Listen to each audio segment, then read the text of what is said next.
chaque fois qu'il y a une menace régionale ou bien une menace mondiale, on essaie de regrouper tous les professionnels de la santé ici à Dakar pour les former, mais aussi à la fin de la formation, leur donner des outils pratiques qu'ils vont aller faire et être sûr que, pour être sûr que tous les pays ont les capacités de pouvoir diagnostiquer, traiter et contrôler la maladie. Parce qu'en Afrique de l'Ouest, on est tous, c'est une seule maison.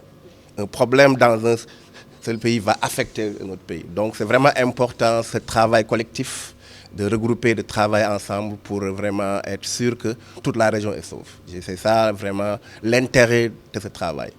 Maintenant, par rapport à l'Afrique de l'Ouest, aujourd'hui, il y a quelques pays qui ont des cas, comme l'a dit le professeur Tcherno. On a des cas au Nigeria, en Côte d'Ivoire, au Bénin, au Libéria. Au Sénégal, on n'a pas encore de cas, mais toutes les mesures sont mises en place par le ministère de la Santé pour parer à toute éventualité. Et les cas suspects sont testés régulièrement pour être sûr qu'à ce stade-là, on n'a vraiment aucun problème dans ce sens. En termes de diagnostic, il y a la PCR, mais aussi il y a les tests diagnostiques rapides sur lesquels l'Institut Pasteur travaille aujourd'hui pour mettre à la disposition des professionnels dans les milieux les plus reculés des tests rapides qu'ils pourront utiliser pour pouvoir diagnostiquer précocement ces cas.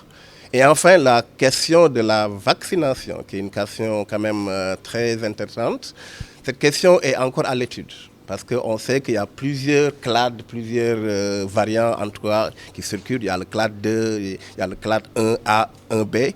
Donc il y a des études en cours très avancées et on pense que d'ici quelques temps, si en tout cas l'épidémie se propage davantage, on pourra avec les partenaires, l'OMS surtout, mettre à la disposition des pays les plus à risque. Parce que aussi ce qu'il faut dire, les vaccins sont ciblés dans les zones où vraiment que le risque est plus élevé, leur mettre à la disposition des vaccins pour pouvoir en tout cas renforcer et protéger la population, mais aussi contrôler la propagation de l'épidémie.